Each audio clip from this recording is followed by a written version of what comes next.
Bapak, Ibu, dan saudara-saudaraku yang terkasih di dalam Tuhan kita Yesus Kristus.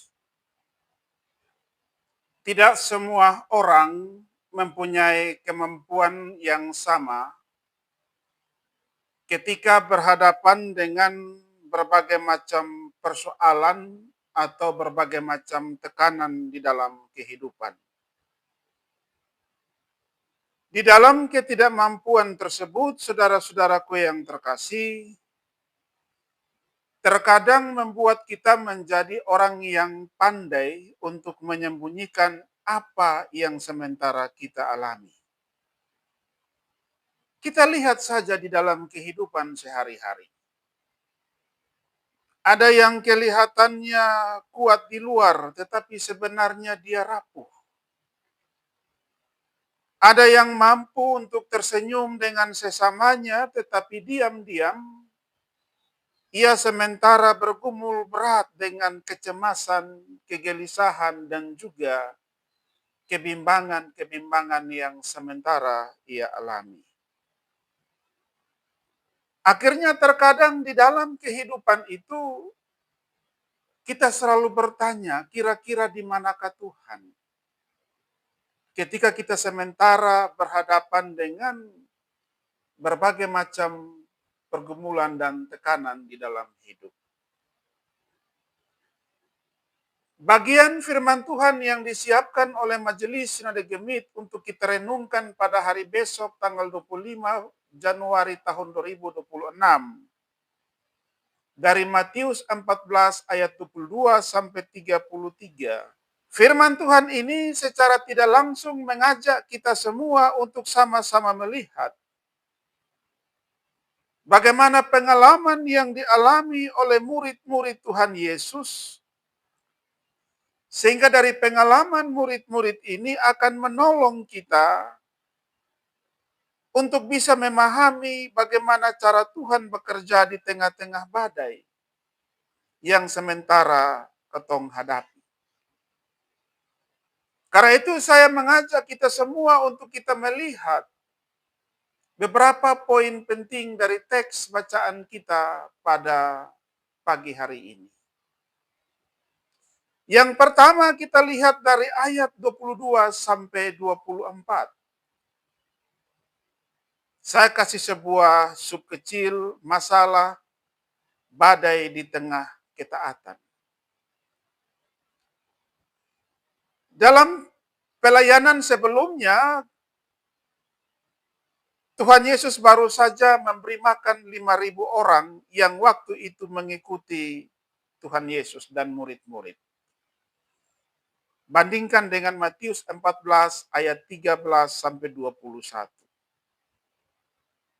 Dan ketika hari sudah menjelang sore, Tuhan menyuruh orang-orang banyak tersebut untuk kembali. Dan murid-murid Tuhan Yesus pada waktu itu Tuhan memberikan instruksi atau perintah kepada mereka untuk berlayar lebih dahulu ke seberang.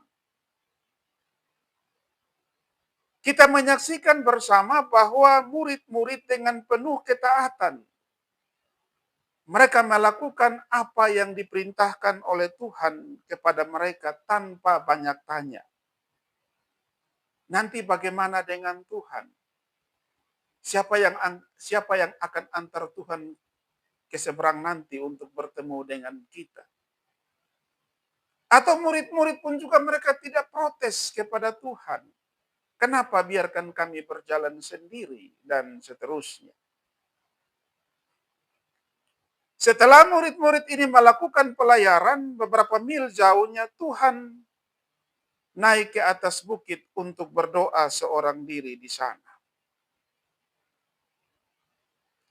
Artinya bahwa murid-murid ini mereka sementara berada di dalam sebuah jalur ketaatan. Dan kita menyaksikan bahwa beberapa mil kemudian mereka berlayar, datanglah badai yang sangat-sangat luar biasa, yaitu angin sakal. Yang mengombang-ambingkan perahu mereka. Ingat bahwa mereka berjuang sendiri pada waktu itu, tanpa ada Tuhan bersama-sama dengan mereka. Saudara-saudaraku yang terkasih dalam Tuhan kita Yesus Kristus. Ketika kita berbicara tentang ketaatan, ketaatan adalah jalan menuju kedewasaan rohani. Ketaatan bukan dalam pengertian bahwa segala sesuatu yang kita alami di dalam hidup ini akan menjadi mudah. Tetapi dengan ketaatan, kita mau belajar untuk mau berjalan bersama dengan Tuhan tanpa kehadiran fisik dari Tuhan. Sebagaimana pengalaman yang dialami oleh murid-murid Tuhan. Mereka berjalan dalam ketaatan tanpa ada kehadiran Tuhan secara fisik bersama-sama dengan mereka. Dan di dalam ketaatan itu kita menyaksikan mereka harus berhadapan dengan gejolak yang begitu luar biasa. Gelombang angin sakal yang mengombang-ambingkan mereka. Saudara-saudaraku yang terkasih dalam Tuhan kita Yesus Kristus. Kita menyaksikan bersama-sama bahwa murid-murid mereka sangat taat. Sebagaimana yang dikatakan di dalam ayat 22. Dan ini menjadi sebuah pergumulan dari kita sebagai orang tua. Kadang-kadang kita sebagai orang tua selalu bergumam di dalam hati, Tuhan, seandainya anak saya bisa setaat murid-murid-Mu, betapa bahagianya hati kami sebagai orang tua. Disuruh berangkat, mereka langsung berangkat. Disuruh untuk melayani, mereka langsung melayani. Disuruh untuk buat ini dan itu, mereka langsung kerjakan tanpa banyak tanya dan tanpa protes. Tentunya kita sebagai orang tua, kita akan bahagia. Kita akan senang, wih betapu anak ini. Dia taat betul, dia mau dengar beta sebagai orang tua. Tetapi ketika kita melihat di dalam kehidupan kita Bapak Ibu dan saudara-saudara, banyak dari kita orang tua yang gelisah. Ketika kita pulang rumah dengan hati yang gembira, anak-anak kita tidak menegur sapa dengan kotong juga. Mereka asik dengan mereka punya kesibukan bermain HP tanpa peduli dengan kehadiran kita sebagai orang tua. Betapa hancurnya hati kita. Karena melihat anak-anak kita menyaksikan bahwa justru mereka menjauh dari jalur yang sudah kita ajarkan. Dan akhirnya kita bertanya, apa yang salah dari didikan saya sebagai orang tua? Jikalau kita perhatikan di dalam ayat 23 dari teks bacaan kita tadi, menarik Bapak Ibu dan saudara-saudara. Bahwa ada rahasia besar bagi kita setiap orang tua yang mungkin sementara berada di dalam kecemasan, kegelisahan, tentang bagaimana mendidik anak-anak kita. Kita menyaksikan bahwa setelah Tuhan Yesus menyuruh murid-murid itu pergi mendahuluinya, Tuhan Yesus tidak pergi tidur atau santai-santai saja. Tuhan naik ke atas bukit untuk berdoa seorang diri di sana. Apa artinya bagi kita Bapak Ibu dan saudara-saudara? Ada hal yang perlu kita koreksi di dalam cara kita untuk memberi perintah kepada anak-anak kita. Ada cara yang perlu kita koreksi dari cara kita menyuruh anak-anak kita. Kita melihat di dalam teks tadi, dalam ayat 22, perintah yang Tuhan kasih itu adalah perintah dengan tujuan yang jelas. Poin ini mau mengingatkan kita bahwa satu kegelisahan kita orang tua adalah ketika ketaatan anak-anak kita itu mulai goyah. Dan biasanya reaksi yang akan timbul dari kita orang tua pertama kali yang muncul itu adalah kita akan marah. Atau kita kadang-kadang memaksakan kehendak kita. Pokoknya anak-anak harus lakukan. Dong harus dengar kita orang tua. Tanpa komentar. Kita menyaksikan Bapak Ibu dan saudara-saudara, Tuhan Yesus mengajarkan sesuatu yang berbeda. Mengapa murid-murid taat? Karena Tuhan memberikan perintah yang jelas. Kita lihat dalam ayat 22 tadi, Tuhan memerintahkan murid-muridnya untuk naik perahu dan mendahuluinya ke seberang. Perintah yang diberikan oleh Tuhan tadi tidak membingungkan murid-muridnya. Tujuannya jelas, ke seberang. Dengan cara yang jelas, naik perahu. Artinya bahwa kita sebagai orang tua perlu melihat kembali pada bagaimana cara kita dalam memberikan perintah kepada anak-anak kita. Kebanyakan anak-anak bukan tidak mau taat, Bapak Ibu dan saudara-saudara. Ketaatan mereka dibatasi oleh kebingungan mereka atas instruksi, atas perintah yang kita berikan kepada mereka.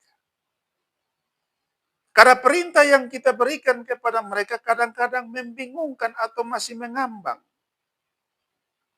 Misalnya kita bilang rapikan dulu tempat tidur. Ini perintah yang mengambang, rapikan tempat tidur yang mana? Perintah itu harus dengan tujuan yang jelas. Akhirnya membingungkan mereka. Perintah yang jelas itu adalah rapikan dulu tempat tidur di kamarmu. Perintah ini jelas. Rapikanlah tempat tidurmu di kamarmu. Berkata, oh di kamar saya harus dirapikan. Mereka mendapatkan instruksi yang jelas. Itu yang pertama. Bagaimana kita bisa mendidik anak-anak untuk ada di dalam ketaatan. Yang kedua adalah pindahkanlah kegelisahan kita ke dalam doa. Sebagai orang tua, kita mempunyai batas kesabaran ketika berhadapan dengan anak-anak yang kurang taat, yang kurang patuh, atau yang tukang melawan. Batas kesabaran ini Bapak Ibu dan saudara-saudara terkadang menuntun kita bertindak di luar batas. Tetapi Tuhan mengajarkan sesuatu yang berbeda. Saat anak-anak kita sementara berjuang di tengah danau kehidupan mereka, yang terkadang membuat mereka kurang taat kepada kita orang tua. Sebagai orang tua, ambillah posisi terbaik kita seperti Tuhan Yesus. Mendaki ke atas bukit untuk berdoa atau bersyafaat bagi mereka. Didikan yang paling efektif bukan hanya disampaikan ke telinga anak-anak, tapi juga apa yang harus kita bisikkan ke telinga Tuhan Yesus. Jangan hanya bicarakan kepada anak-anak kita tentang Tuhan, tetapi bicarakanlah juga kepada Tuhan tentang bagaimana anak-anak kita. Ini pergumulan kita bersama sebagai orang tua. Apakah selama ini kita sebagai orang tua ada mendoakan anak-anak kita? Ataukah kita orang tua juga kita jarang berdoa? Nah, ini menjadi sebuah persoalan. Bagaimana anak-anak mau berdoa kalau kita sendiri sebagai orang tua tidak pernah menunjukkan teladan kepada mereka untuk berdoa.